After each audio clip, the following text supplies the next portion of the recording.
사랑과 마음 상담센터에서 보내드리는 이른 아침 햇살 받기 프로그램입니다. 이 시간 하나님의 말씀을 통해 마음 치료가 이루어져 믿음의 안위함을 누리시는 시간 되시길 바랍니다.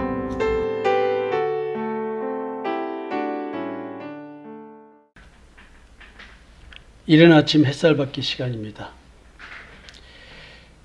우리는 인생을 열심히 살아야 성공할 수 있습니다. 그리고 열심히 했다고 해서 다 성공하는 것도 아닙니다. 열심히 했다고 다 성공한다면 누구나 열심히 하겠지만 그렇지 않기에 열심히 안 하는 사람도 있습니다. 그래서 게을러질 수도 있겠죠. 만약 어떤 사람이 정말로 열심히 땀 흘려 노력하여 성공하였습니다. 이제 성공해서 그 성공의 열매를 먹으며 현실을 즐기고 누릴 수 있는 상황이 되었습니다. 그럴 때 그는 이렇게 생각했습니다. 아, 참 좋다. 이렇게 누리기 위해 여기까지 오기까지 얼마나 내가 수고하고 노력하였는가. 이제 좀 쉬며 인생을 좀 즐겨볼까? 이 고백을 한 순간 우리는 얼마나 행복하겠습니까? 참으로 이 순간을 기다리며 아마 다들 오늘 하루를 열심히 살고 있을 것입니다.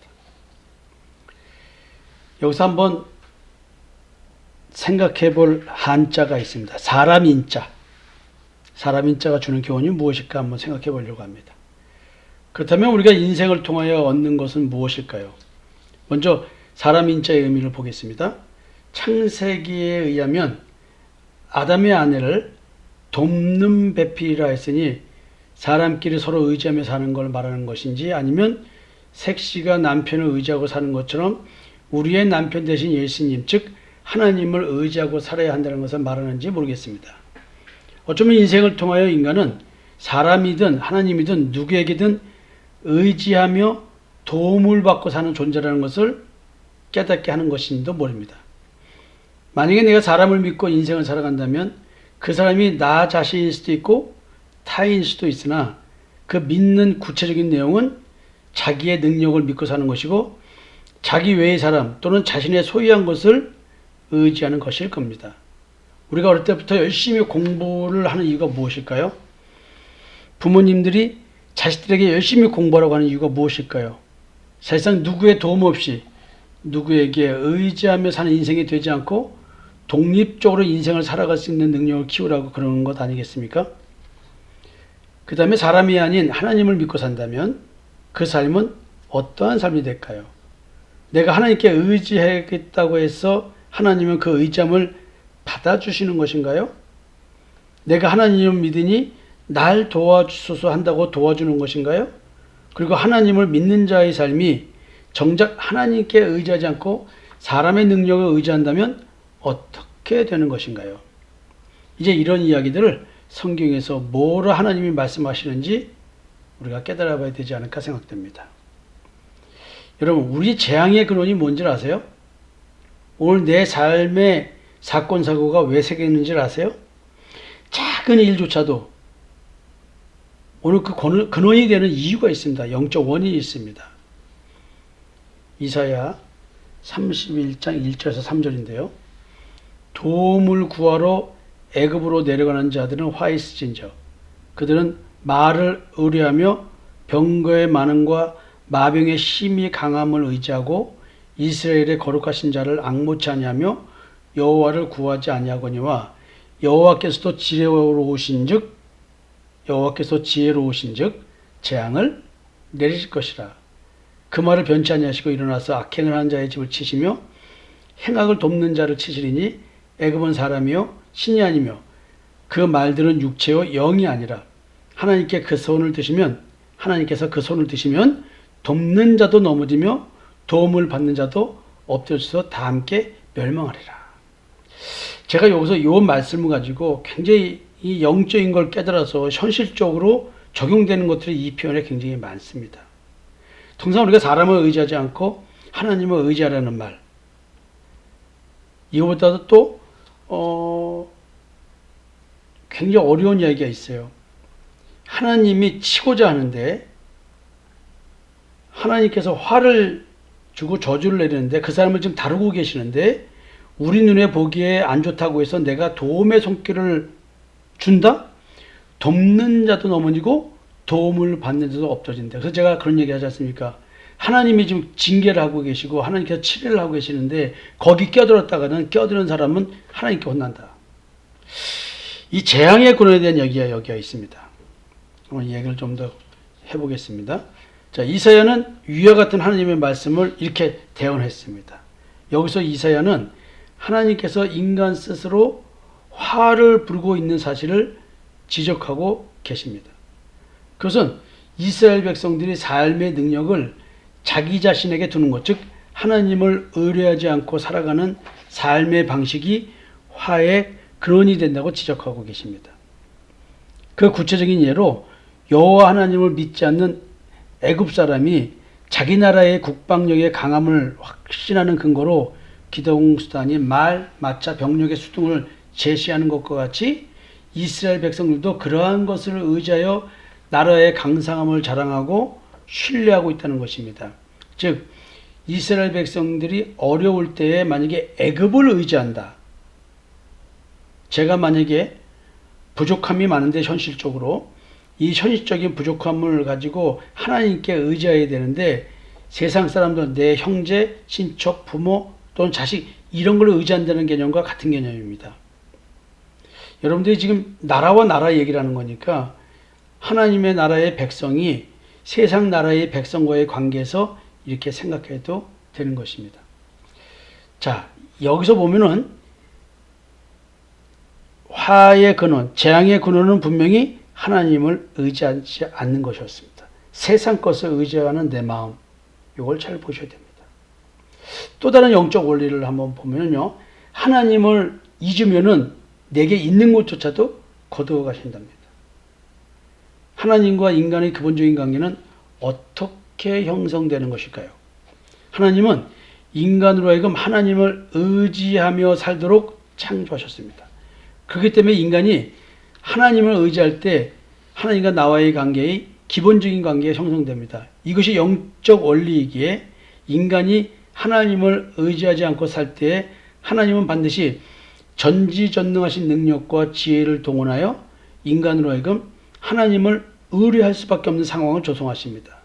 그래서 그 방법의 일환으로 이스라엘 나라에 재앙을 내리시는데 그 범위가 하나님을 의뢰하지 않는 자를 돕는 자와 또 그의 도움을 받은 그 의뢰하지 않는 자 모두를 멸망하게 하신다는 것입니다. 다른 구체적인 예를 보면 신명기 8장 11절에서 20절 말씀인데요. 먼저 하나님은 경고를 하십니다. 그리고 하나님을 잃어버리지 않도록 조심하라고 말씀하십니다. 내가 오늘날 네게 명하는 여호와의 명령과 법도와 규례를 지키지 아니하고 네 하나님 여호와를 잊어버리게 되지 않도록 삼갈지어다. 하나님을 잊어버린다는 얘기는 무엇일까요? 어떨 때 우리가 하나님을 잃어버리지 않을까요? 성경에 나와 있는 이야기를 우리 삶의 문제로 설명하고 있는 것을 다시 설명드리겠지만 실질적으로 여기서 하나님을 잊는다는 것은 예수 그리스도의 십자가의 대속의 은총을 잃어버리는 겁니다. 예수 그리스도의 십자가의 대속의 은총을 잃어버린다는 말은, 믿지 않는다는 말은 율법적 신앙생활을 끊임없이 하고 있다는 이야기 것입니다. 자, 그럼 하나님은 왜 이런 경고를 하고 계시는지 분명히 알려주고 계시거든요. 하나님은 이스라엘을 세상에서 축복하셔서 여러모로 풍부함을 주실 것입니다. 그런데 아쉬운 것은 하나님이 보시기에 물질적으로 풍부하게 해주면 꼭 배반할 것 같다는 것입니다. 그래서 잃어버릴 경우를 알려주고 꼭 기억하라는 것입니다. 하나님을 잊어버리면 준 것도 빼앗기는 거예요.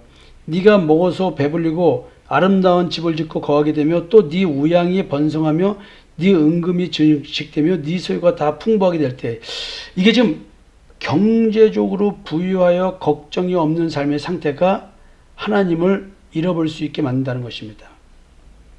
그렇다면 하나님은 믿는 자들을 다 거지로 만드실 것인가요? 지금 이게 그런 말이 아니거든요. 그냥 경고의 말씀이죠. 하나님을 잃어버릴 정도로 부해줘도 절대로 하나님을 잊지 않게 하시기 위한 경고의 이야기입니다. 그러나 그 정도로 풍요로움을 누리려면 가만히 누워있는데 돈을 보고 명예를 얻을 수 있을까요? 얼마나 열심히 해야 이런 것을 얻어 누릴 수 있는 것일까요? 정말로 밤잠 안 자가며 쓸데 안 쓰고 때론 간쓸게 다 내놓고 처자식 먹여 살리려고 발버둥 치면서 그리고 매일매일 개같이 벌어 정승같이 쓰지 뭐하며 자존심 다 내팽개치고 돈을 벌었을 수도 있습니다. 못 먹는 술 마셔가며 때론 싫어도 경건치 않은 장소에 가서 놀 수도 있고 접대할 수도 있고 또 돈이 없으면 여기저기 친한 척하며 치사한 소리에 대며 돈을 꾸어가며 그렇게 열심히 살아 지금의 현실을 만들어내었을 것입니다. 단순히 하나님을 의지 않았다고 재앙을 내리신다면 그러면 인생을 열심히 살 이유가 없는 것 아닐까요? 자, 하나님을 의지하며 산다는 말은 대체 그럼 무엇을 의미하는 것일까요? 라고 여쭤보지 않을 수가 없습니다. 여러분들이 지금 이렇게 먹고 배부르다, 좋은 집에 산다, 이제 뿌려놓은 것이 있어서 그저 늘 돈이 알아서 들어오는 그런 상황. 또 교회 다니면서 하나님의 이름을 불러서 그렇게 됐다고 한다면 분명히 하나님을 의지해서 성공한 것이 아닌가라고 생각할 수가 분명히 있습니다. 그러면 이런 말씀들은 무엇을 의미할까요? 율법. 여러분들이 이런 경제적인 부유함을 얘기할 때는 반드시 율법을 언급하셔야 됩니다. 율법을 기억하셔야 됩니다. 율법 613개의 조항을 철저히 행위대로 지키면, 문자대로 지키면 내 스스로가 양심의 가책을 느끼지 않고 흐뭇한 자기의의 만족을 느끼게 됩니다. 사실 이런 것들은 뭐냐면 자기의가 점점 쌓여서 화인 맞은 양심이 되는 것. 즉 죄의 감각이 없는 거예요. 죄적 감각, 죄의식의 감각이 없어요. 왜? 나는 옳기 때문에. 행위로 올바로 살기 때문에.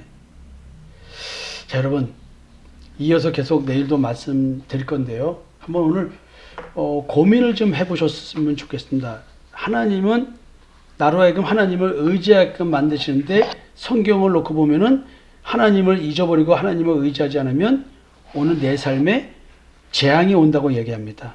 그럼 오늘 내 삶에 재앙이 와 있는 걸 여러분들이 느끼나요? 내 삶의 사건 사고가 왜 생기는지 한번 생각해 보셨나요? 한번 고민하면서 또 내일 말씀을 좀 기다려 보셨으면 좋겠습니다. 내일 뵙겠습니다.